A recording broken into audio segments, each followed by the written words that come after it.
It's more ways than one. Going to be a big day tomorrow as several recruits, over a dozen, are going to be on campus. I've got a couple locked down for you guys.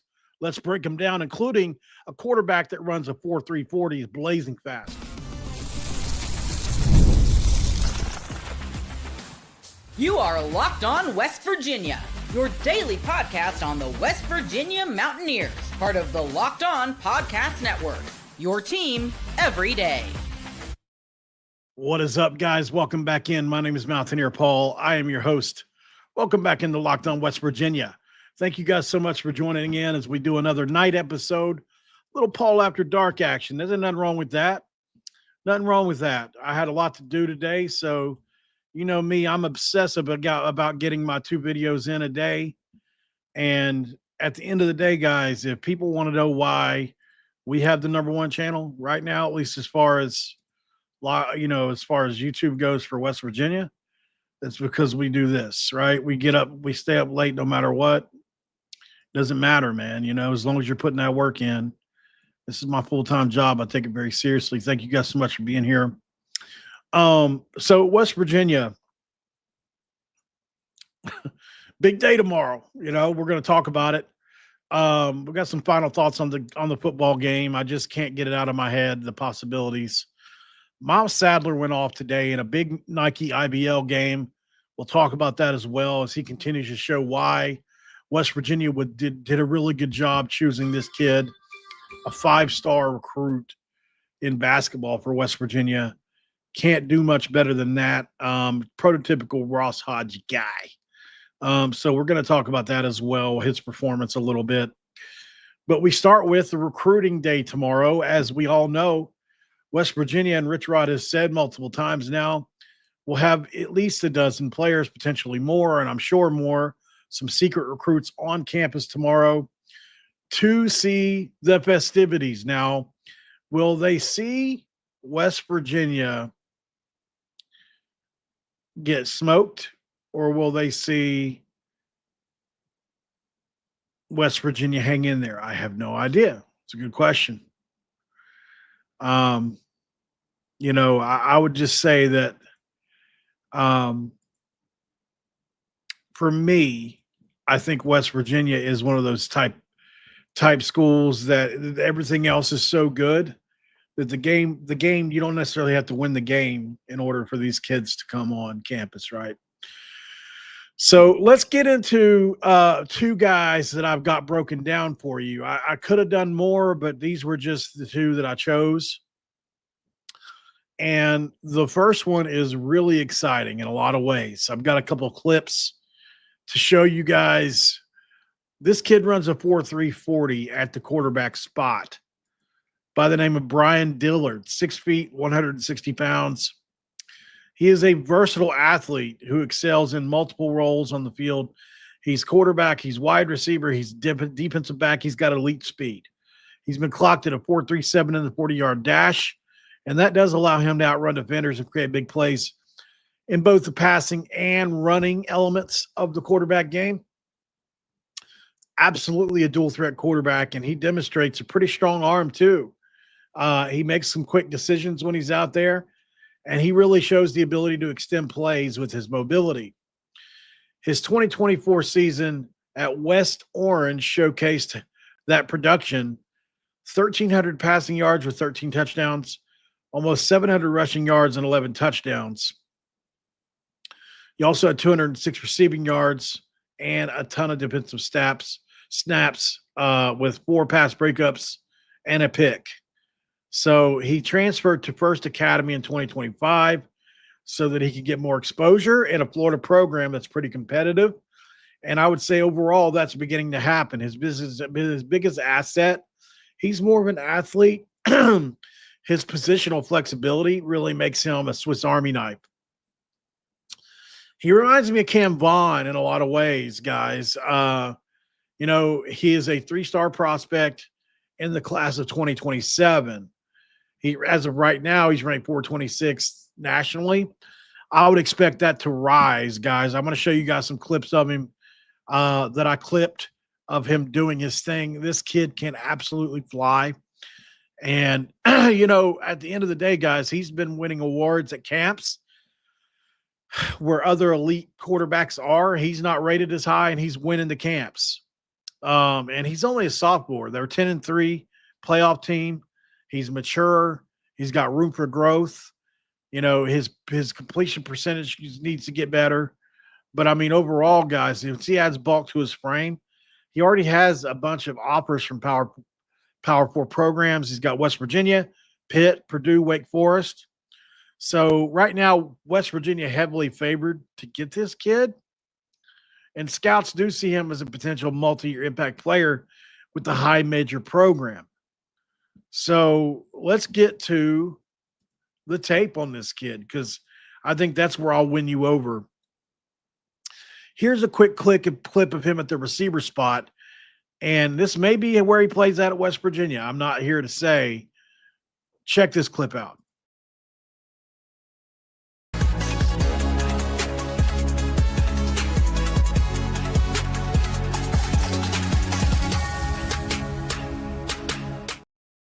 So obviously some speed there. And here's a 99-yard touchdown run from him. Sorry, this first one's him making a bunch of dudes miss. Look at the elusive.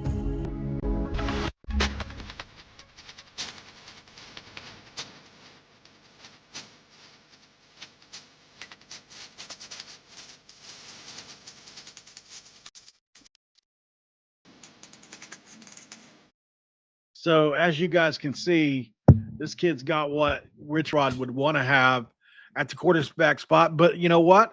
He's fine-tuning those receiving skills as well right now. So absolutely a pickup for West Virginia that I think West Virginia would want. He's a smaller, undersized kind of kid that West Virginia's always kind of thrived with. I think if he's a quarterback, he's going to have to get a lot stronger.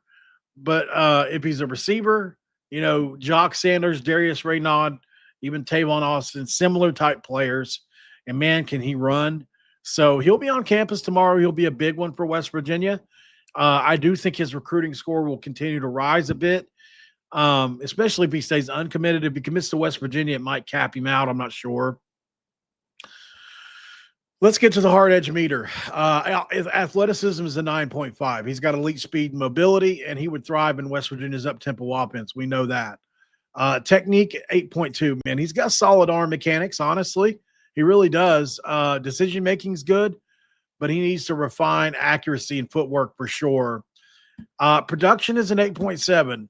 He's a proven sophomore, right? He's got multi-year starter at this point, and he's probably an early enrollment kind of kid. You bring in early, get a lot of experience. Maybe he's playing by that redshirt freshman year. The potential and upside is immense with this one. 9.3, high ceiling as a versatile playmaker that could definitely develop into a star, in my opinion. And then the fit is a 9.1. He's a perfect match for West Virginia, whether he's a receiver or a quarterback, for a total composite score, 44.8 out of 50. I'm a big fan of him, just based on the elusiveness, based on the speed. You just don't come across it often enough. And I've been harping all week already for West Virginia to truly get back to where it used to be under Richrod the first time. We've got to figure out an elite running quarterback like Pat White. We've got to figure one of those out. Garrett Green would have been that. We need a guy like that can run this offense. It's so good that you just can't not. You have to figure him out, right? And then if he can pass it too, good luck, good night, sweetheart. Let's go to break. On the other side, we got a defensive tackle that West Virginia is trying to flip that will be on campus tomorrow as well. We'll talk about him next. This episode of Locked On West Virginia going to be brought to you by our friends at Omaha Steaks. Guys, the holidays always feel a little easier when you already know the perfect gift, and Omaha Steaks makes it almost too simple for you. Whether you're treating yourself this season or sending something memorable to family and friends, Omaha Steaks delivers handcrafted perfection right to their door. And this week is the best time to jump in because their cyber sale is here and the deals are huge. I've given Omaha Steaks as a gift before, and the reaction has always the same. It's excitement when the box arrives and bigger smiles when it hits the grill. So once it gets on that grill and you hear that sizzle, yeah, they're happy. Smiles are going all around. So save big on unforgettable gifts with Omaha Steaks. Visit omahasteaks.com for 50% off site wide and an extra 20% off select favorites during their cyber sale. And for an additional $35 off, use promo code college at checkout. That's omahasteaks.com. Promo code college where the terms apply. See the website for details, please. We back. All right, so it's segment 2, Crack a Gator Dew. Yeah, we not drinking no Mountain Dew tonight. If we win tomorrow,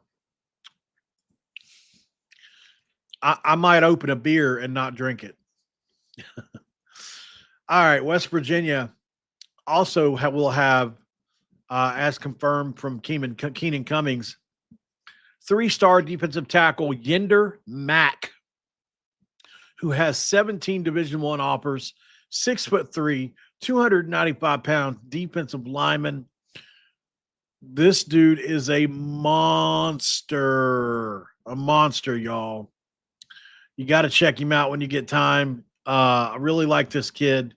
He's another one that you look at and say, okay, this kid is got something going to him for himself here. He's a monster in the game for sure.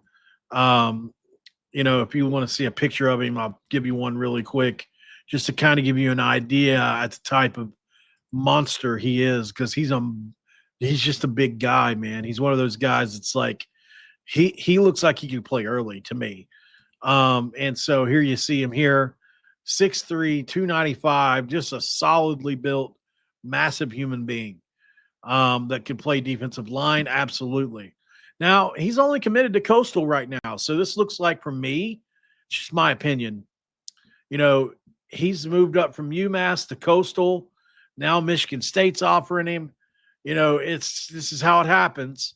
Sometimes these kids go under recruited, and that's the way it is. I mean, if you look at this dude run, you look at this dude play, it makes sense why he. I mean, he went to, where did he go? I believe it was called the All-American Camp. That's right. He went to the Under Armour All-American Camp and was whipping dudes double hockey sticks there, dude. So he really played well against some of the best players in the country, and he really looked good. So, there's even dudes in his comments from there. One dude's a 4-star guy. One dude's a 5-star guy. Listen here, Leighton Von Brandt in his comments said, "Great seeing you, big dog. You look good on the opposite side of the ball. Good luck next season." That's a 5-star player telling him that. There's a reason West Virginia is recruiting him. Let's get to the breakdown. Yender Mack, go check him out if you get time.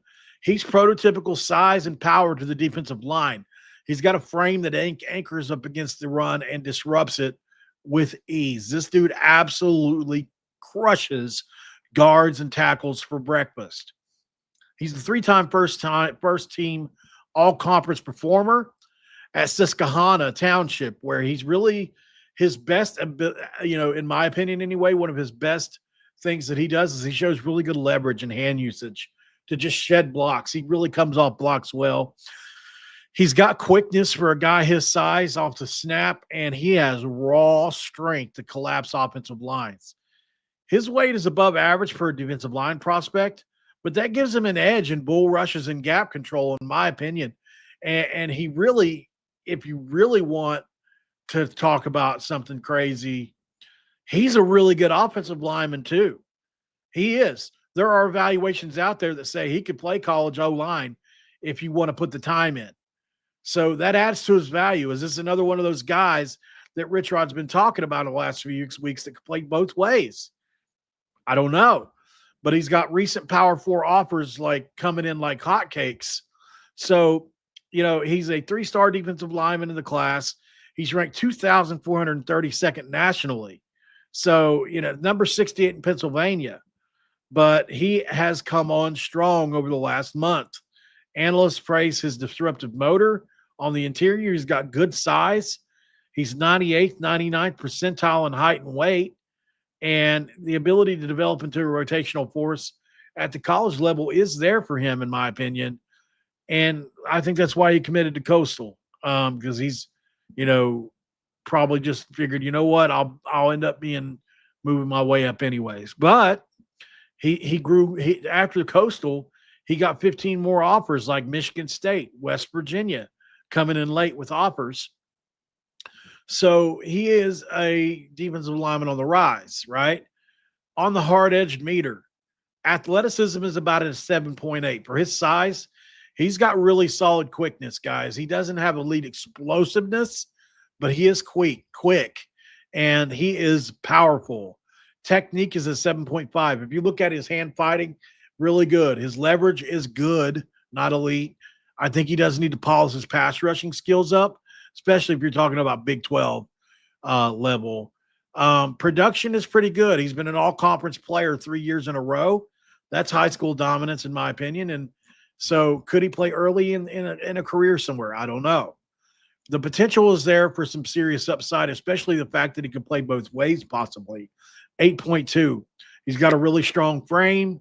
He can add and refine some of his skills to be even more of a polished product here in the next year or two. And then the fit with West Virginia's scheme. West Virginia needs interior defensive line help, and I think he aligns with that. So, and the visit suggests that they'll probably be pretty interested. If he's one of the 12, they've made him a priority. So let's see what happens here with Yender Mack, a guy that probably won't be, unfortunately for Coastal, whether it's us or Michigan State, very unlikely that he will be committed there much longer. And it happens, right? It definitely happens. I mean, you don't grow. 6'3", 280 does not grow on trees. It just doesn't. And I mean, guys, I know I say this. I truly encourage you to go turn on this guy's tape and just go be impressed. He's very quick at the line. He's got great hands, and he really, really disrupts offensive lines, man. I don't know how he's rated this low playing in Pennsylvania. He's got some incredible quickness. He really does. So anyways, check him out if you get time, guys. We'll go to break here. Miles Sadler went off today. Did I tell you that yet? Yeah, I did. Miles Sadler went off today. He had himself a ball game. How is the West Virginia 5-star looking? We'll talk about it next. This episode of Locked On West Virginia going to be brought to you by our friends at FanDuel. Right now with FanDuel, the NBA is back, and there's no better place to get in on the action than FanDuel, the official sports betting partner of the NBA. Even if you miss the start of the game or want to ride the hot hand, FanDuel has live bets on everything from who will score next to fourth quarter comebacks. Plus, you can even combine your live bets into a same-game parlay for a shot at a bigger payout. Keeps every game more exciting, especially when your team's making that late push. And right now, new customers can bet $300 in bonus bets. Win that first $5 bet wins, but you can't win if you don't play. So head over to FanDuel.com to get started, which is the official sports betting partner of the NBA. All right. There was an audio issue. Wow. I don't know what happened, guys. Could have been my fault for moving my microphone around or something, to be honest. But I'm glad it went away. All right, so Miles Sadler had himself a day tonight, guys. Really proud of him. He continues to be just what the doctor ordered, I think, for next year's class, and has a potential just to be so good for us, as we all know. He led Bella Vista past Oak Hill in the IBL Scholastic debut at the Players Era in Vegas today, where he had 24 points on 50% shooting from the field and some assists. He played great defense. He looked really good today. Super proud of our guy, Miles Sadler. He continues to be just what the doctor ordered, like I said, for us. and hoping to see a little more out of him across this tournament. I watched every dribble of this, watched some of it from my phone, and then when I got back, I watched it here on the computer. He's a guy, man. He's a dude. He plays with a lot of energy. I'm excited about him, and they put the ball in his hands a lot. They run a lot of high ball screens with him, and he just makes plays off of that, whether that's passes, whether that's alley-oops, as my cat's going crazy again, or whether that's just taking it to the rack or step back threes. He does it all. Miles Sadler, man, he is that dude for sure. No, you're not doing that. Yelling at me. I can see her. They just want to jump on those blankets back there. I understand, but I can't let it happen. All right. So back to this breakdown with Miles Sadler. So anyway, just to put a bow on him real quick, he continues to look really good, guys. So let's make sure we continue to watch his games. If you haven't had a chance to watch him play, I would suggest to do so. He's fun to watch in person. He's a little guy, but man, does he make a big impact. All right, on to the game now. Obviously, like I've been saying, the West Virginia football game is, I've said a bunch of things about it over the last few days. It feels like we've been waiting a month for this game to happen with Texas Tech. It's been 2 weeks, so close enough. I'm going to be curious in Texas Tech's approach to this game. Will they take a conservative approach to this game because they know they're the more talented team and they can win with that approach? Or do they just go for the jugular and just say, you know what, we're going to take this soul out of this team, et cetera? Because, you never know how a team's going to react off a bye. We went on the road after a bye and played terribly. It's going to be in the 30s tomorrow. Will that affect them? I don't know. Will it affect us? We got a bunch of I don't want to say mercenaries necessarily, but we got a bunch of guys who haven't been in West Virginia for the winter yet. A bunch. It's not like it used to be. Could it affect us even? So there's that aspect to it. And I'll really be curious to see how Texas Tech handles the game plan. Hopefully they come out rusty. That's really what we need, like Arizona State did. Or was it Arizona State? Who was it? I think it was Arizona State, or maybe it was another team that came out really rusty against us and then finally turned it on. I can't remember who, but there's been a couple teams do that. And all. So I would love to see Scotty Fox really get it rolling today. As you guys know, just would be so great to see. And I would love to see him end the year on just this incredible performance, this gutsy performance where maybe he's got a pick, but he threw for 250, 3 touchdowns and a pick. He had that one mistake, but man, he had 50 yards on the ground and another touchdown, and West Virginia won 24-21 somehow. And I would love to see it. Hopefully our fans storm the field if we win it. Look, it's Texas Tech, I know, but we haven't had a big win like that at home in a long time. So I hope our fans, they storm the field. If so, I think it's deservingly so. As embarrassing as that is that our program's in that place, we have to admit, like, if we win this one, probably a field storming is in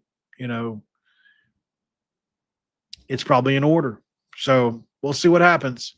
Obviously, the likelihood that is, which is why the spread is so big.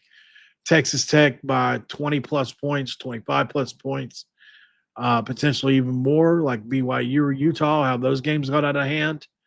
But I do think this West Virginia team would have played better against those BYU and Utah teams. They just didn't have any offense, obviously. So our defense kept going back out on the field. Zach Alley said he's going to leave no bullets in the chamber. So, I mean, look, you got a guy in Baron Morton, like I said the other day. Do I want him to get hurt? I do not. I would not wish that on anybody, and I truly would not. But you're playing with a hairline fracture in your leg, dude. Like, you're playing with fire, right? I get it. National championships on the line.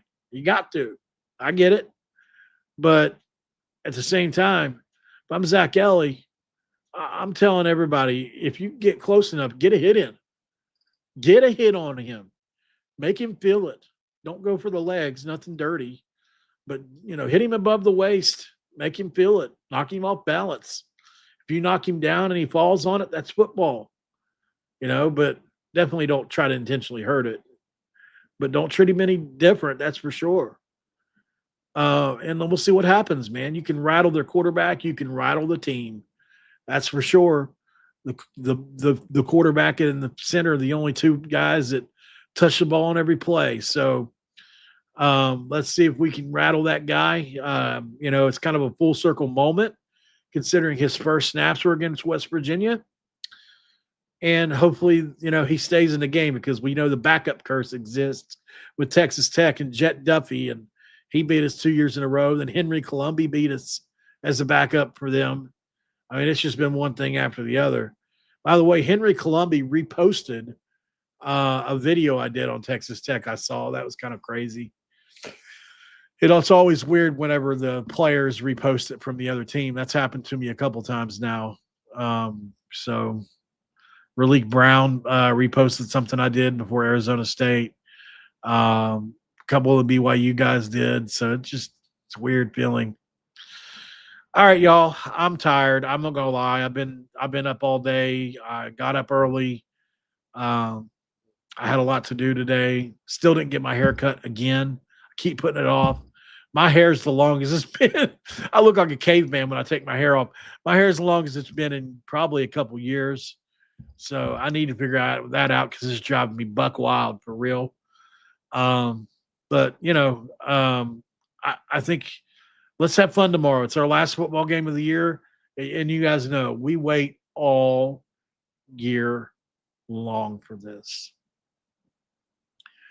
And I'm going to miss it when it's gone. Just like every year.